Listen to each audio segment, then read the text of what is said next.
Se fôssemos aqui traçar um paralelo desde o Velho Testamento, na verdade, ele seria a preparação para a vinda do Messias. Os 4 evangelhos, na verdade, seria aqui como se fosse o cumprimento das profecias lá do Velho Testamento. Então, os evangelhos seria o cumprimento de todas as promessas do Velho Testamento, agora sendo cumpridas em Cristo Jesus. O livro de Atos seria aqui o fundamento da igreja, a expansão da igreja, e as cartas de Paulo, as epístolas universais, bem como também Hebreus, ele é a explicação da mensagem de Cristo Jesus. Se os evangelhos é o cumprimento das promessas, as cartas e epístolas gerais, na verdade, são aqui a explicação de quê? Da mensagem de Cristo Jesus. E o livro de Apocalipse fecharia aqui como se fosse para nós o cumprimento de todas as coisas, ou a consumação de todas as coisas na pessoa bendita de Cristo Jesus. Nesta sequência da linha aqui de pensamento, se as cartas, ela é, na verdade, a explicação da mensagem de Cristo, aqui, Hebreus, esta epístola maravilhosa aqui, ela vai um pouco mais além. E por que ela vai um pouco mais além? Porque muitos dos estudiosos, na verdade, se tivéssemos aqui um 5º evangelho, a carta ou a epístola aos Hebreus seria o 5º evangelho. E por que, pastor Eurípides, seria o 5º evangelho? Dada a sua importância, dada a sua canonicidade tão bem reconhecida dos fatos a respeito e acerca de Jesus. Porque se nos evangelhos registra tudo aquilo que Jesus fez enquanto estava aqui na terra, nós vamos observar que agora aqui na epístola aos Hebreus, ela vai continuar registrando os atos de Jesus depois da sua ressurreição. Logo, se os evangelhos registram o que Jesus fez, Hebreus registra o que Jesus continua fazendo e o que continuará fazendo até a consumação dos séculos. Perceberam aí a importância que é, na verdade, a epístola aos Hebreus. De fundamental importância nós entendermos e compreendermos tudo isso. Essa maravilhosa epístola, ela na verdade é um tratado teológico a respeito da divindade de Cristo, das ciências judaicas e o sacerdócio, como funcionava. Então ele é por demais importante. Agora, algumas coisas que nós precisamos entender, e dentro desta temática aqui de noções gerais, das epístolas aos Hebreus, nós vamos estar aqui debatendo algumas questões na página 17 até a página 24, onde nós vamos estar pegando essas noções gerais.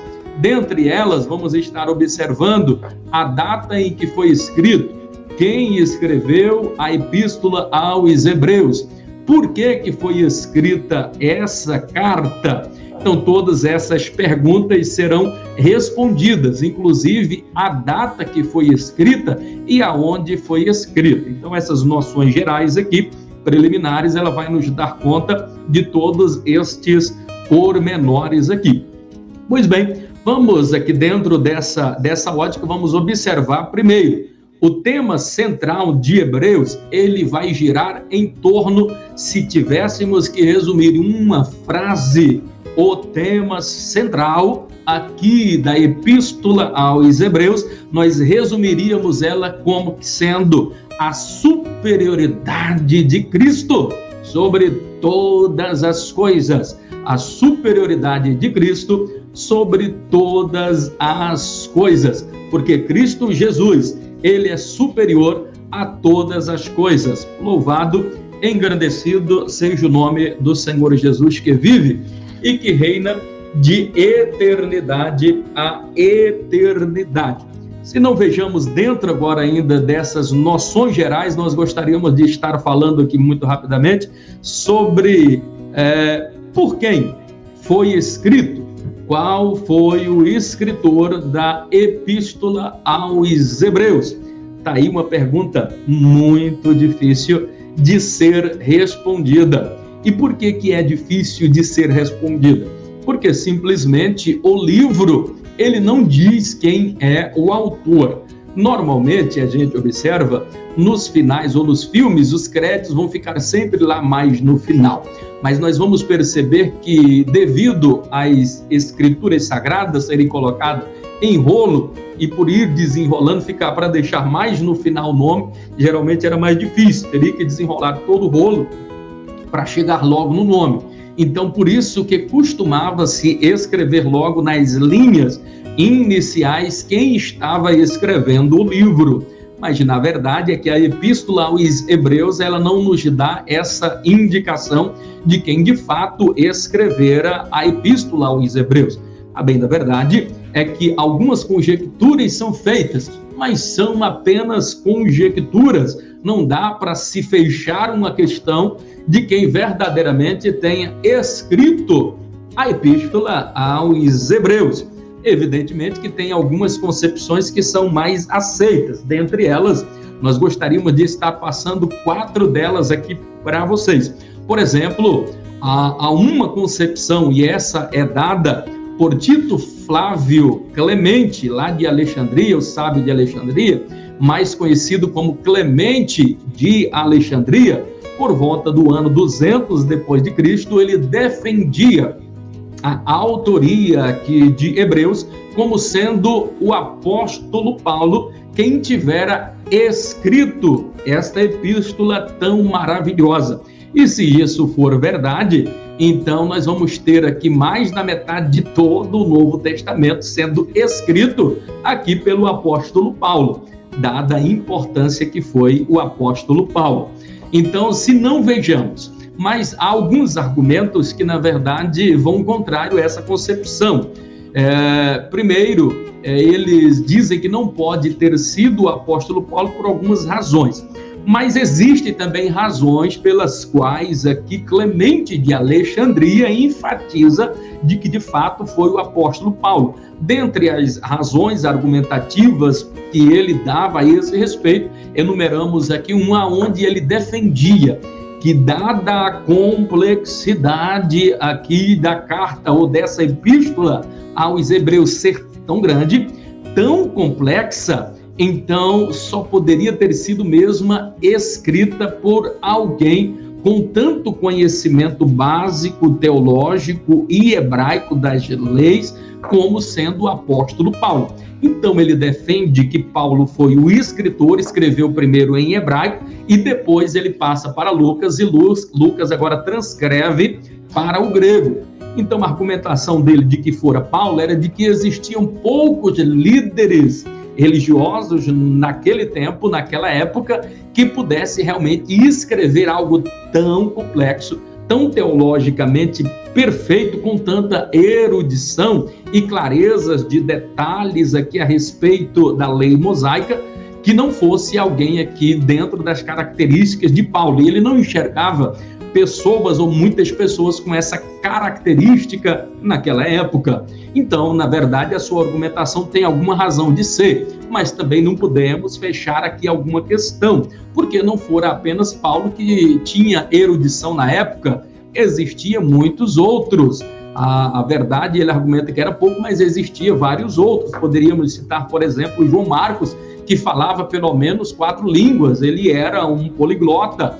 Lucas também poderia, na verdade, ter escrito, embora que ninguém defenda que tenha sido nem João Marcos e nem Lucas, mas existiram vários outros, inclusive da escola de Gamaliel, da escola de Liel, que era a mais bem conceituada da época da qual o apóstolo Paulo pertenceu. Então, alguns deles se converteram. Então, existiam, sim, alguns eruditos dentro da fé cristã. Então, esse argumento ele não tem uma base, ainda que tenha uma razão de ser, mas ela não podemos aqui, de forma nenhuma, fechar uma questão e dizer foi o apóstolo Paulo. Primeiro, porque as nuances vai denunciar que não foi Paulo. Se você for analisar Hebreus com as cartas de Paulo, você vai perceber algumas discrepâncias, algumas tonalidades diferentes, algumas nuances diferentes. Por exemplo, o escritor aos Hebreus, quando ele iniciava um capítulo, ele se detinha por todo o tempo, falando naquele capítulo, praticamente, às vezes até mais de um capítulo, sobre o mesmo tema. Já o apóstolo Paulo, ele discorria sobre a sua temática em suas cartas de forma diferente. Em cada capítulo ele falava sobre várias questões, sobre vários paralelos, sobre vários pontos de vista. Ele comentava vários assuntos, embora que com muita intelectualidade, muita propriedade e profundidade, mas aqui as características da forma de escrever é diferente de Hebreus para as outras cartas aqui do apóstolo Paulo. Por isso, então, assim, muitos defendem de que não foi Paulo quem escrever essa carta. Nós poderíamos agora também citar um outro grande nome.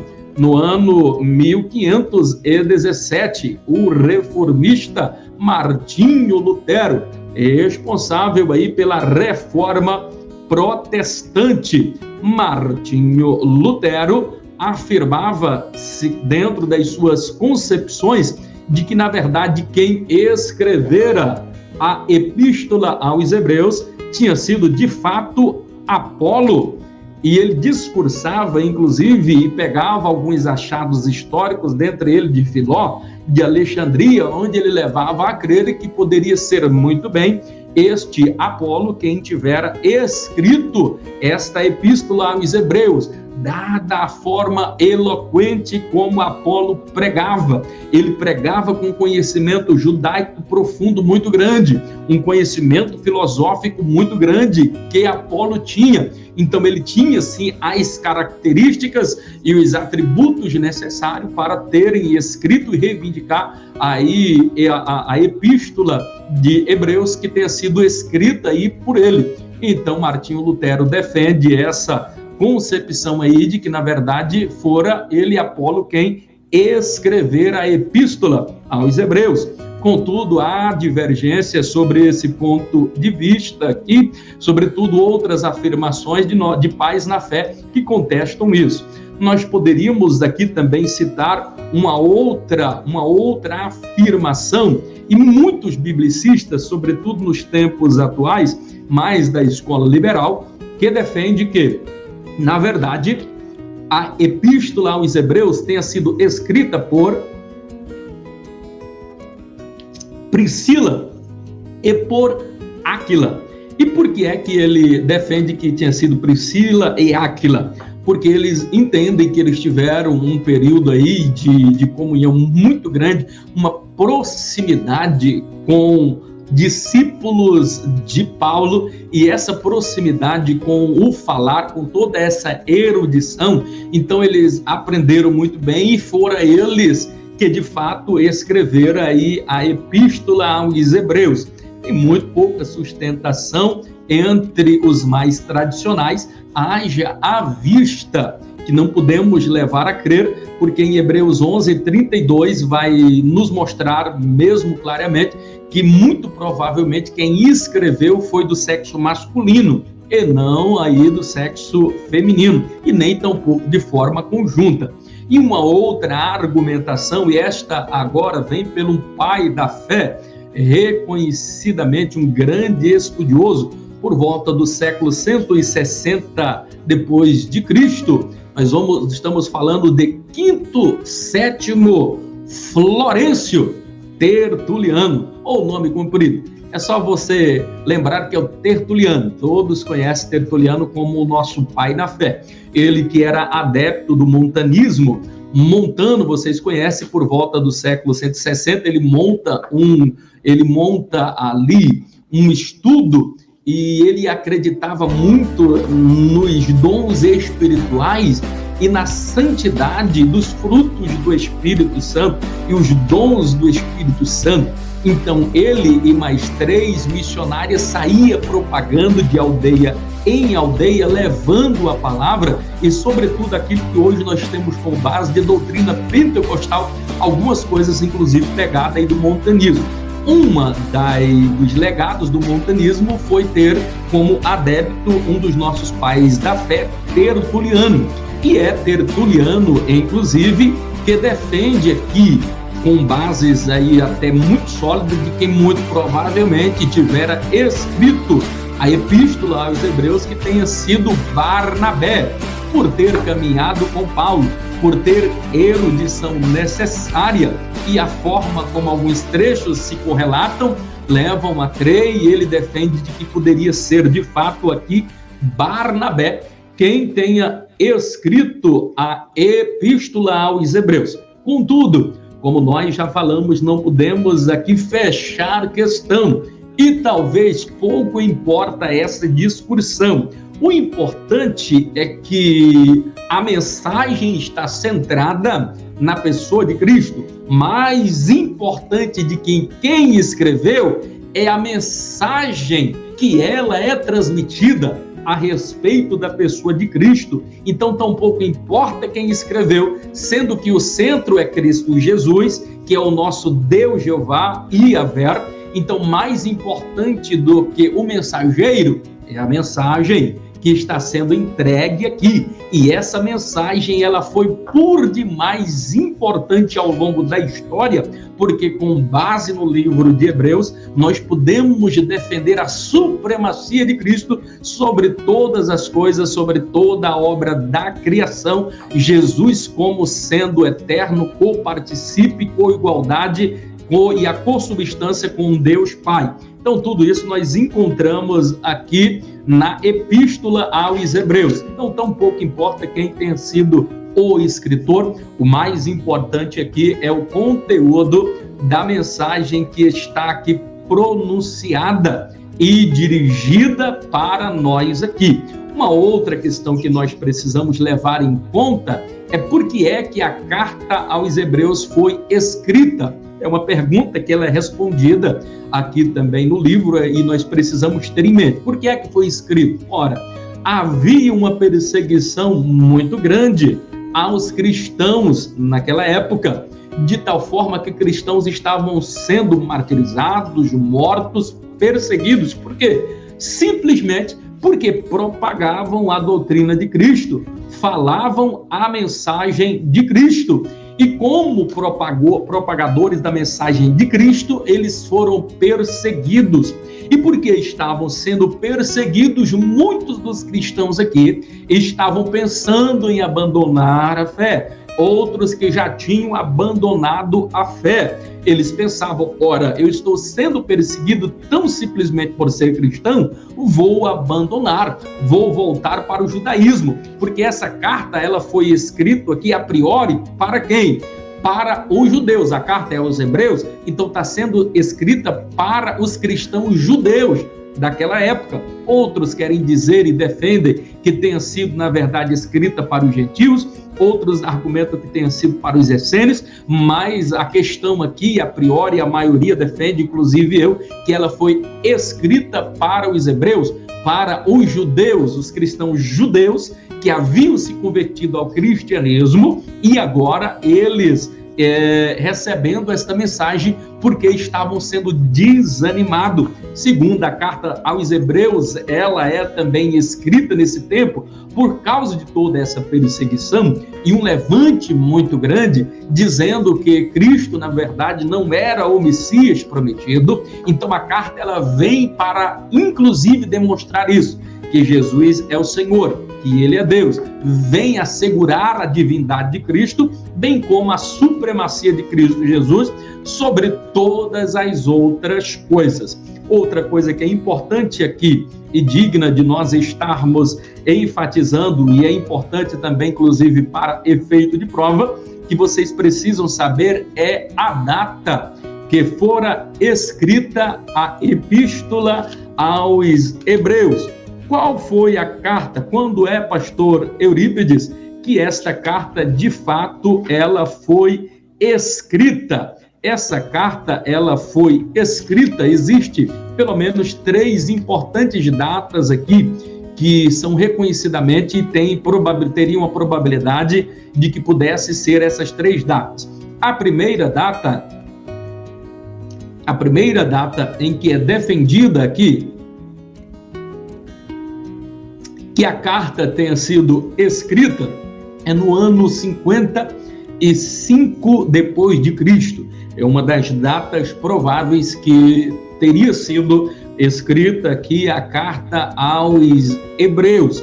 E eles argumentam, inclusive aqui, os que são adeptos dessa questão, eles citam, por exemplo, Hebreus no capítulo 12 e o verso 4, onde vai se dizer, da onde eles concluem da seguinte forma, é que havia um martírio futuro. Então, ali, na verdade, ele é uma metáfora. E porque eles acreditam nesse martírio futuro, eles pensam e têm absoluta certeza que tenha sido antes aí do ano 70 depois de Cristo.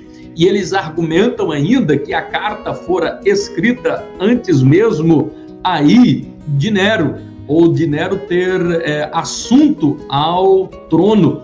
Então, essas duas argumentações têm uma falha aí nessa argumentação que não tem nenhuma razão de ser. Primeiro, que essa citação ela é metafórica, não darmos para citar, porque existem inúmeras outras citações que colocam no tempo presente pessoas sendo martirizadas, bem como também o sacrifício acontecendo no tempo. Então, não dá para nós fecharmos questão e muito pouco provavelmente tenha sido aí no ano 55 depois de Cristo que fora escrita esta carta. Contudo, é uma data provável. Uma outra data provável é no ano 63 a 70 depois de Cristo. E eles, dentro dessa linha de concepção, argumentam de que isso aconteceu depois da morte do pastor Tiago, uma vez que Tiago era o pastor de Jerusalém, e se ele tivesse vivo, a carta teria sido endereçada a ele também. Contudo, não havendo essa citação, então se crê, os que argumentam aqui dentro dessa concepção, é que foi depois da morte aí de Tiago, pastor Tiago, inclusive irmão de Jesus, e depois da morte e assunção de Cristo Jesus, resolve agora, de fato, assumir esta posição de defensor. Se antes ele tinha dúvidas, agora passou a ser um defensor ferrenho da divindade de Cristo Jesus. Então aqui eles argumentam, os que argumentam que tem sido escrito no ano 63 até 70 depois de Cristo, um dos argumentos é de que foi depois aí da morte, inclusive, de Tiago. Eles argumentam, inclusive, que existem bases bastante sólidas em Hebreus 7, 8, em Hebreus 9, 6, até o versículo 9, Hebreus 13, 10. Ele cita algumas passagens, inclusive, que dá para você, e querendo analisar em casa, dá para você perceber que é uma data realmente das mais prováveis. Existe, inclusive, uma outra data que argumenta de que, de fato, na verdade, quem escrevera aqui a epístola aos Hebreus, o ano que ela foi escrita, foi depois do ano 70 depois de Cristo. Eu penso que aqui é uma das datas menos provável que se tenha como ter a certeza que ela foi escrita. Eu argumentaria, porque nós temos algumas dúvidas em Hebreus, mas nós temos algumas certezas. Então vamos partir aqui das certezas. Quais as certezas que nós temos aqui no livro de Hebreus? Primeiro, o livro de Hebreus, conforme nós observamos e já lemos aqui, é que, na verdade, ele foi escrito por um homem e não por uma mulher. Quer ver uma outra grande certeza que nós temos aqui? É que quem escreveu a carta aos Hebreus tinha um profundo conhecimento do grego. Uma outra certeza que nós temos aqui na carta, na verdade, é que quem escreveu a carta tinha um profundo conhecimento do Velho Testamento. Uma outra grande certeza é de quem escreveu a carta conhecia os ritos cerimoniais e religiosos da cultura judaica. Uma outra questão que temos certeza que sobre a epístola aos Hebreus e que nós aqui enfatizamos é que quem escreveu essa carta conhecia os leitores originais do tempo apostólico. Uma outra certeza aqui que nós temos também é que quem escreveu a carta ou a epístola aos Hebreus tinha conhecimento e conhecia pessoalmente a Timóteo, conforme nós podemos observar em Hebreus 13 e 23. Então, essas são algumas certezas. Agora, uma outra grande certeza que nós temos na carta aqui aos Hebreus, e tem a ver com a data, é a seguinte. Primeiro, o que nós precisamos ter em mente, qual a certeza? Essa carta, nós podemos enfatizar com toda certeza que ela não foi escrita depois de 95 depois de Cristo. Essa é uma certeza que nós temos. E por que é que nós temos essa certeza que não foi escrita depois do ano 70, o ano 95 depois de Cristo? Porque Jerônimo de Roma, ele escreve, e no seu texto ali, ele escrevendo, ele cita a passagem e a epístola aos Hebreus. Lembrando que quando ele escreve aqui, Jerônimo de Roma, ele escreveu no ano 95 depois de Cristo. Logo, a carta só pode ter sido escrita antes do ano 95. Então, essa é uma certeza que nós temos. A carta não foi depois de 95, foi antes de 95. Uma outra grande certeza que nós temos com relação à data é de que não pode ter sido também depois do ano 70 depois de Cristo. E por que é que não pode ter sido escrita? Se tem alguém aqui defendendo, pastor Eurico? Por lógica, dedução. Ela não foi escrita depois do ano 70 depois de Cristo, primeiro, porque não há nenhuma citação de que havia sido Jerusalém destruída e que nem tampouco o templo havia sido destruída. Uma outra questão aqui é que o próprio escritor narra em Hebreus 13 e 23, e ele informa, inclusive, aos santos ali de Jerusalém, de que Timóteo já havia sido solta, e ele estava com a expectativa de que ele regressasse logo, porque se ele regressasse logo, ele junto com eles iria até Jerusalém. Então ele tinha conhecimento pessoal com Timóteo, e inclusive narra quando que ele estava sendo solto, e nós sabemos que esse homem ele foi solto antes do ano 70 depois de Cristo. Então, se ele estava falando da soltura, alguém argumentar, não, mas houve uma outra segunda prisão e tal, mas não existe bases sólidas nem histórica para comprovarmos isso. Então, o mais certo aí é que foi antes do ano 70 depois de Cristo, e não depois.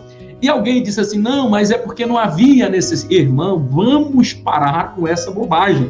Se alguém argumenta uma questão dessa, não tem nenhuma razão de ser, porque não existe um fator sem precedente. Não há ninguém naquela época que não se lembre ou não seria omitido um fato tão importante como o morticínio, a destruição de Jerusalém e do templo no ano 70 depois de Cristo, porque depois da morte de Nero, Vespasiano ele assume o trono e ordena ao seu filho general Tito que invada a cidade de Jerusalém. O cerco durou ali 153 dias, ou seja, quase 5 meses de cerco, ninguém entrava e ninguém saía. Foi algo tão terrível que nos últimos dias, Flávio José, inclusive, resiste, grande historiador, que 5.000 homens eram jogados por cima do muro, e estes homens jogados por cima do muro, a cidade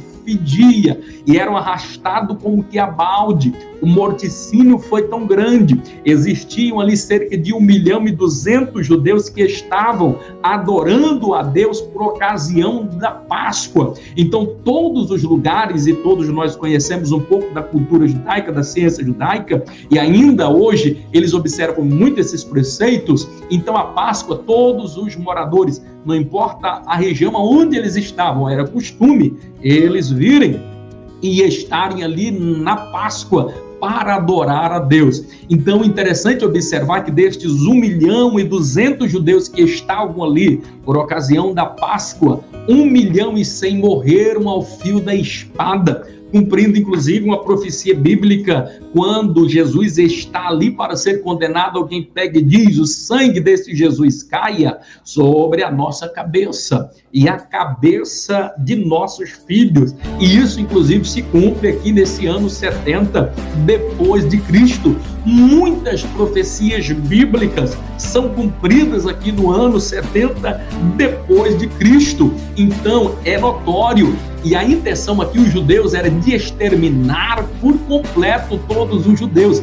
E não se imagina como é que os judeus não foram destruídos, porque desse morticínio sobreviveu apenas 100 mil. Desses 100 mil, parte deles foram mortos ali no Coliseu, que estava sendo inaugurado. E a festa do grande Coliseu durou 90 dias, aonde os judeus e cristãos eram mortos ali nas arenas pelos gladiadores e pelos algozes leões que mataram. Sobreviveu apenas 37 mil. Desses 37 mil que sobreviveram e foram espalhados, que eram os mais fortes, foram vendidos como escravos e espalhados por todo o mundo. Não existiu uma perseguição tamanha como esta. Então não haveria uma probabilidade, uma análise ainda que hipotética, que se esse livro tivesse escrito depois do ano 70 depois de Cristo, que haveria sim menção sobre este acontecido, e não há menção alguma. Então eu parto do princípio e tenho certeza 100% aqui, e salvo engano, a não ser que apareça uma bomba muito importante de conhecimento, algum achado histórico muito grande, nada vai conseguir me provar que ele tenha sido escrito depois do ano 70 depois de Cristo.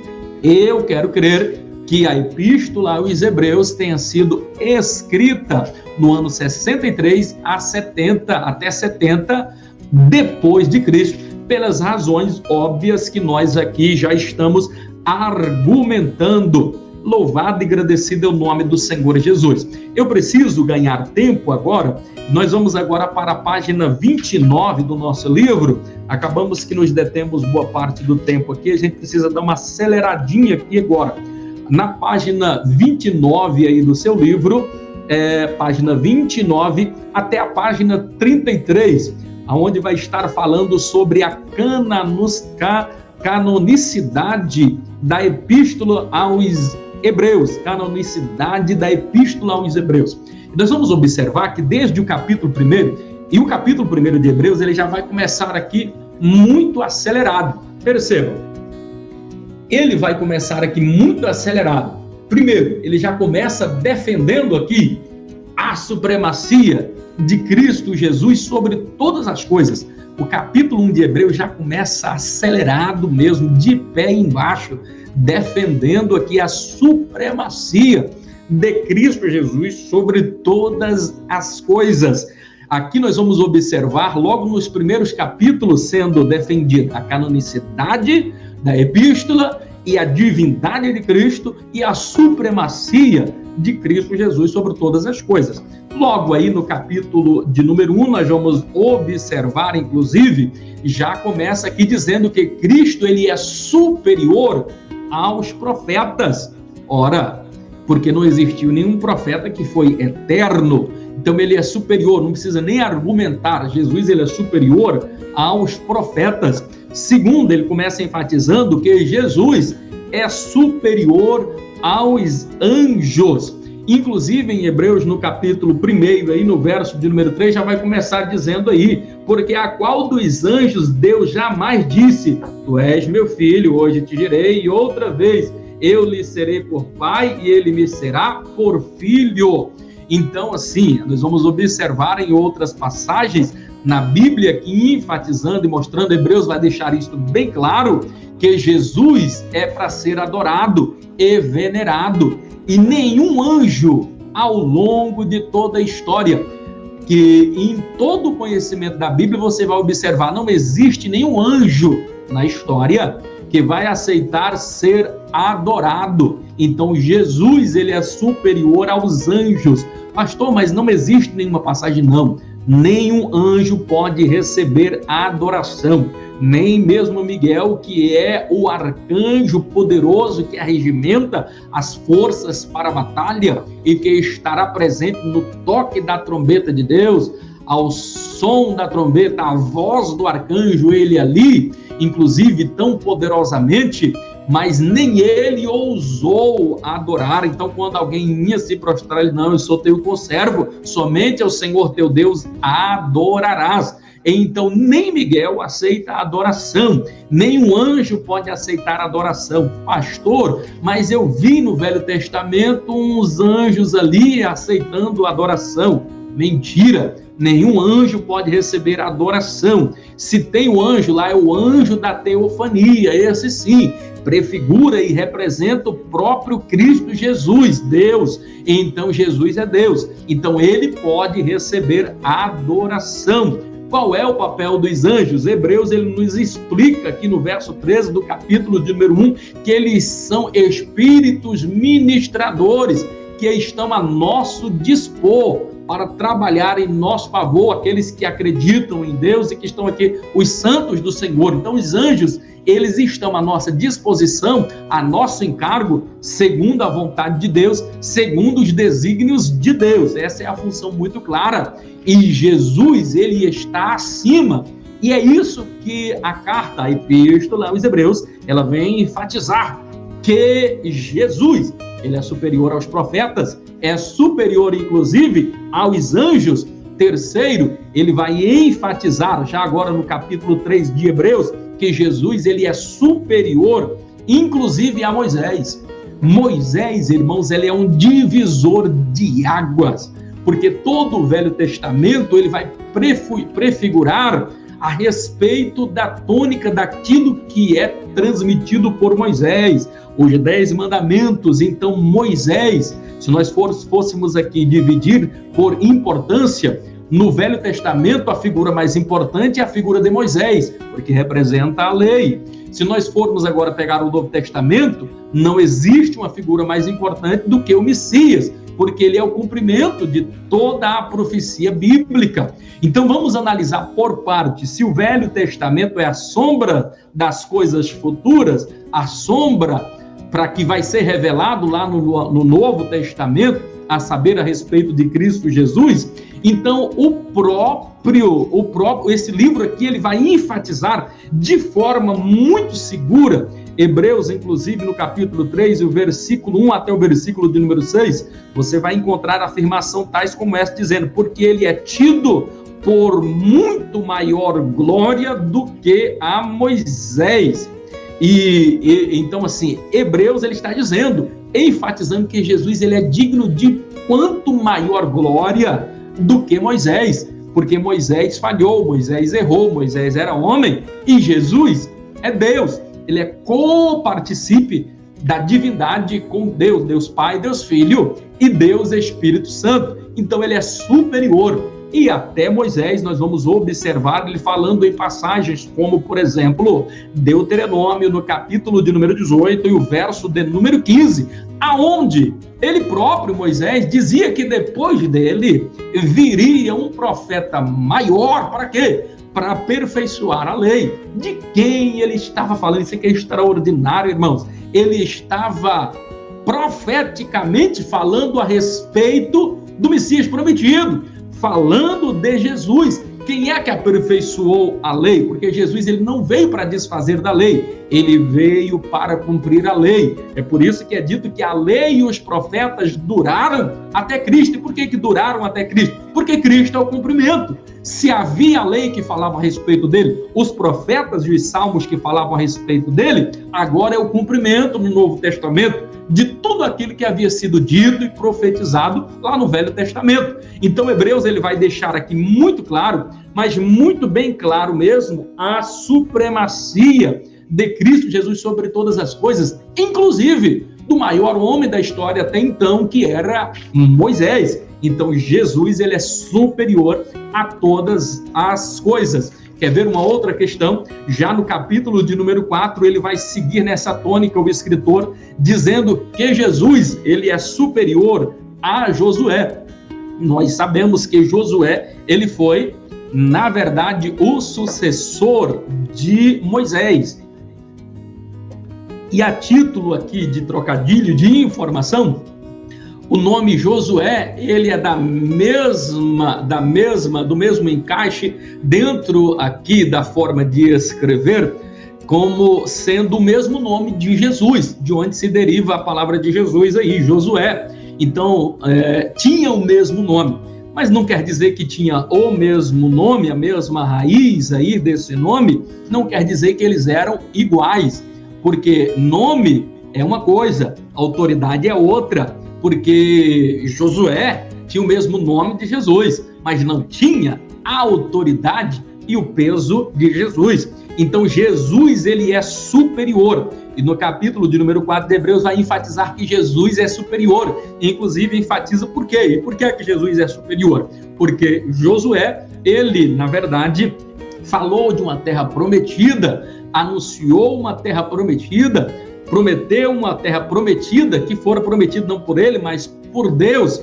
Então nós vamos observar que esse Josué, ele disse que quando estivesse na terra prometida, na Canaã ali, ele disse que haveria um descanso. E nós vamos observar que mesmo ele entrando ali, ele não conseguiu cumprir essa promessa, porque o povo não teve descanso, ele teve muita fadiga, embora que teve muitas conquistas, mas teve-se muita fadiga. A diferença é que Jesus também nos prometeu descanso, um descanso eterno, quando nós estivermos na Canaã celestial, aonde não haverá pranto, aonde não haverá choro, ele enxugará dos nossos olhos toda lágrima. A diferença é que Jesus vai cumprir, porque vamos entrar no repouso eterno, no seio do Pai. Ali para sempre estaremos descansando ao lado e os braços do Pai. Louvado e agradecido ao nome do Senhor Jesus.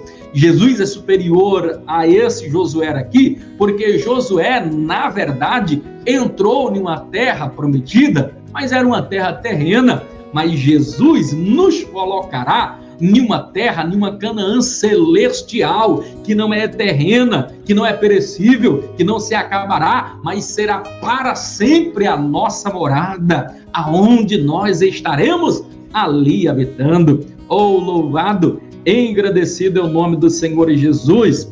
E por último, ele vai citar aqui no capítulo de número 5, que Jesus é inclusive superior ao sacerdócio araônico e todos os derivados dele. Quer dizer, o sacerdócio araônico é inferior e todos os demais sacerdotes, por mais importante que tenham sido eles, é inferior ao sacerdócio de Cristo Jesus. E por que é inferior ao sacerdócio de Cristo Jesus? Primeiro, porque eles eram homens e Jesus era Deus. Segundo, porque eles eram imperfeitos e cometiam pecados, e Jesus era perfeito e jamais cometeu nenhum pecado. Segundo, o sacerdócio araônico e os demais sacerdócios eram inferiores, porque eles utilizavam-se de sangue de animais. Mas Jesus é diferente, ele deu o seu próprio sangue em sacrifício vivo. E interessante é que uma outra questão, ele é mais importante e é superior, porque o sacerdócio araônico e os demais outros sacerdócio, esse sacerdote tinha que oferecer holocausto, sacrifício pelo seu pecado, por causa dos seus erros e por causa da falha também do povo. Então fazia-se sacrifício. O importante é que Jesus, ele não tinha nenhum pecado e por isso não teve que ele sacrificar pelos seus pecados. Uma outra diferença, só para citar aqui, para ganharmos tempo, o sacerdócio de Jesus era superior ao araônico e dos demais outros sacerdócios, porque anualmente o sacerdote tinha que oferecer sacrifício pelos seus pecados e pelo pecado do povo. E Jesus, ele ofereceu o seu sacrifício uma única vez. E o sacrifício foi perfeito que nunca mais se precisou. E a tônica aqui do livro aqui de Hebreus vai ser em cima disso, que é melhor obedecer do que sacrificar. Melhor do que sacrifício é nós obedecermos a palavra de Deus, que essa questão do sacrifício agora cessou. Por quê? Ele é o sacrifício perfeito. Ele se sacrificou para nunca mais nenhum animal ter que ser sacrificado. O sacrifício de Cristo Jesus é suficiente. Isto significa dizer que não precisa você escrever o nomezinho, reunir-se em um local secreto, em um monte, num tal de G12, um encontro com Deus, lá em um monte sublime, liberar perdão para Deus, liberar perdão para o seu pai, para a sua mãe, liberar perdão quando você ainda estava lá no ventre da sua mãe. Não precisa dessa bobagem toda, porque Jesus, ele já se sacrificou. A gente não pode anular o sacrifício de Cristo Jesus na cruz do Calvário. Esse sacrifício foi uma única vez. O que ele requer agora de nós é obediência, porque melhor é obedecer do que nós sacrificarmos. Louvado e agradecido é o nome do Senhor Jesus. A partir daí, nós vamos observar uma defesa muito forte aqui. Essa questão da obediência vai estar muito intimamente ligada aqui, inclusive no capítulo de número 12, onde vai dizer da seguinte forma: filho meu, não desmaies, porque que filho há a quem Deus não o corrija. Então Deus, ele nos corrige, porque antes o que havia, a pessoa pecava, a pessoa falhava, então ia lá o sacerdote, fazia um sacrifício. Feito este sacrifício aqui agora, havia uma expiação pela culpa, os pecados eram perdoados. Então agora com Deus aqui, depois do sacrifício de Jesus, não. Ele está dizendo: você errou, você vai pagar pelo seu erro, você vai pagar pela sua falha, você vai ser castigado, mas fique tranquilo, você não vai desmaiar, você não vai morrer, você vai sobreviver, para que no fim a tua alma seja salva e você não vá morar no inferno. Então essa é a tônica aqui de Hebreus, aonde ele vai trabalhar muito em cima aqui dessa questão da santidade, de nós termos essa paz. Hebreus 12, 14 vai dizer assim: segui a paz com todos e a santificação, sem a qual nós não veremos a Deus. O livro vai trabalhar muito em cima disso. Não basta sacrifício, agora tem que haver santificação. O sacrifício de Cristo Jesus já houve, agora vocês precisam obedecer, precisam se santificar, se consagrar ao Senhor. Uma outra questão aqui muito importante que o livro ele vai aqui demonstrar para nós é a veracidade dos ensinos de Cristo Jesus, a supremacia de Cristo Jesus, como sendo co-participe, co-autor, co-regente, co-substancial, co-herdeiro de Deus, e Jesus e o Espírito Santo também são Deus, estão na mesma posição. Então aqui, inclusive essa carta está sendo escrita por causa disso, para defender alguns excessos, alguns que duvidavam da divindade de Cristo Jesus, inclusive movimentos que foram muitos outros que foram surgindo depois posteriormente, e que se não fosse a carta aqui, principalmente dos Hebreus, muitas dúvidas teria-se a respeito da divindade de Cristo Jesus. Então esses escritos foram muito importantes, sobretudo no ano 325, quando estavam reunidos ali no concílio de Niceia, aonde foi defendido que Jesus era co-herdeiro, que Jesus era consubstancial, que Jesus era divino, que Jesus era Deus, bem como também o Espírito Santo, e ali a doutrina da Trindade. Então ali ficou-se estabelecido, e muito se deve também a estas epístolas, epístola aos Hebreus, que nos mostrou claramente isso daqui, e que era combatido pelo ebionismo, pelo arianismo. Então essas doutrinas de Arion foram totalmente debatidas, vencidas, excomungadas e retiradas da pauta a partir do ano 325, ali nesse concílio, o concílio de Niceia. E eu falo a respeito disso, queridos, é porque tem muitas pessoas que ele tem dúvida. Se você tem dúvida a respeito da divindade de Cristo, leia epístolas como a de Hebreus, leia como as cartas de Paulo a Efésios, a Filipenses, a Colossenses, a Tessalonicenses, porque vai, inclusive, ratificar essa questão da divindade de Cristo Jesus, para não acontecer o que está acontecendo agora entre muitos judeus e muitos cristãos que têm dúvida a respeito da divindade de Cristo Jesus. Eu falo sobre isso daqui, já finalizo porque o nosso tempo está acabando, a importância de você ter isso como defesa de fé para a sua vida, para a sua crença em Cristo Jesus. Por exemplo, agora parece coisa de uns 3 dias atrás, eu fiquei extremamente triste, achei deplorável, lamentável, um homem como pastor José Akiva, pregador dos Gedeões, missionário, pregou o Brasil inteiro nos maiores congressos. As nossas igrejas pagavam cachês altíssimos para esse homem e ele tinha um conhecimento aparentemente muito grande. Ele falava e defendia a divindade de Cristo com tanta propriedade. Ele falava a respeito de Jesus como sendo Deus.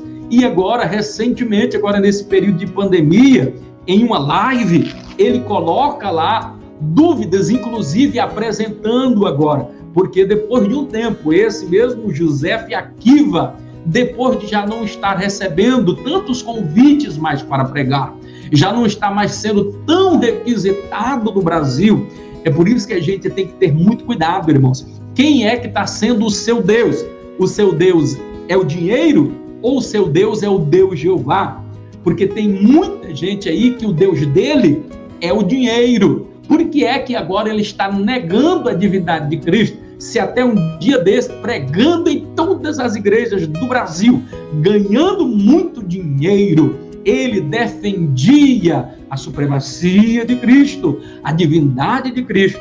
Agora, ele vem diante ali, e é uma polêmica muito grande, eu ainda preciso ter certeza se de fato, mas eu assisti um pedaço da live e ele lá negando a divindade de Cristo. Porque com o passar do tempo, com o diminuir agora das suas agendas, o que é que eu percebo? Ele funda um ministério, e esse ministério não sei agora se é no Rio de Janeiro ou de São Paulo, mas um ministério com bases mais fincadas ao judaísmo, e agora uma vez lá nessa nova igreja, nesse novo pensamento, ele renega agora a divindade de Cristo. Irmãos, eu acho isto deplorável, lamentável. Inclusive, na live, ele apresentava um novo curso, que ele ia explicar tudo isso. Ele mais 2 professores que com ele lá estavam, e ele tentando argumentar a respeito disso. Quer dizer, eu não sei se ele estava falando aquilo para criar polêmica, para vender mais um curso, ou para ganhar dinheiro. Certo é que eu creio que um interesse escuso, maquiavélico, por trás disso tem, irmãos, porque não é concebível alguém que falava com tanta paixão a respeito de Cristo, agora está negando a divindade de Cristo. Isto é deplorável. É por isso que existem muitos apóstatas da fé, e é por isso que você precisa, aluno e badiano, ter a sua fé certificada, concreta na pessoa de Cristo Jesus, a qual ninguém pode roubar a sua fé. Eu pergunto a esse Akiva, a esse discípulo desse José Akiva, como é que você pode negar a divindade de Cristo Jesus, se ele mesmo disser assim na sua onisciência, aonde estiver 1, 2 ou 3 reunidos em meu nome, lá eu estarei.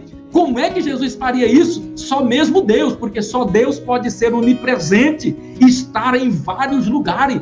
Em vários lugares, Jesus diz, aonde estiver 1, 2 ou 3 reunidos em meu nome, ali eu estarei. Não importa se no Brasil, não importa se na Itália, não importa se na Europa, não importa em que buraco seja, aonde você clamar, aonde você orar por Jesus, ali ele estará, irmãos.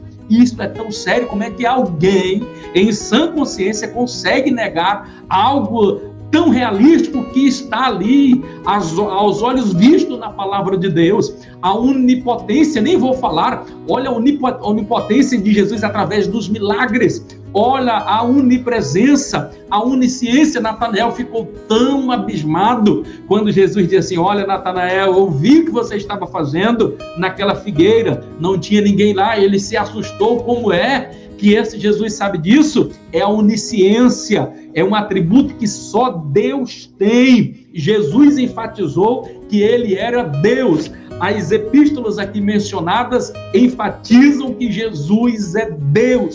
Como é que eu posso negar este Jesus se a própria história ela é dividida em dois, em antes e depois de Cristo? Como é que alguém, e eu gostaria de dizer, eu um dia levantei a minha mão, aceitando a Jesus como meu Salvador, e tive a minha vida mudada.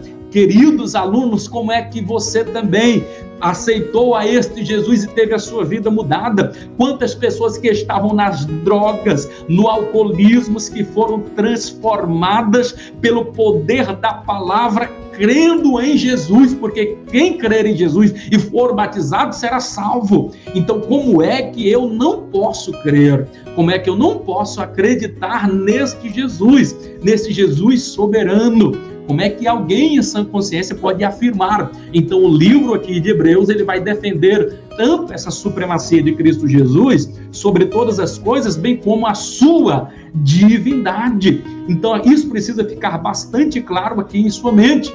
É por isso que, na verdade, Napoleão Bonaparte, em um momento de reflexão, ele dizia assim: olha, eu tenho 2 milhões de soldados à minha disposição, e pela força eu os subjuguei, mas eu admiro Jesus Cristo de Nazaré, porque não foi por força, não foi por violência, mas tão simplesmente pelo amor.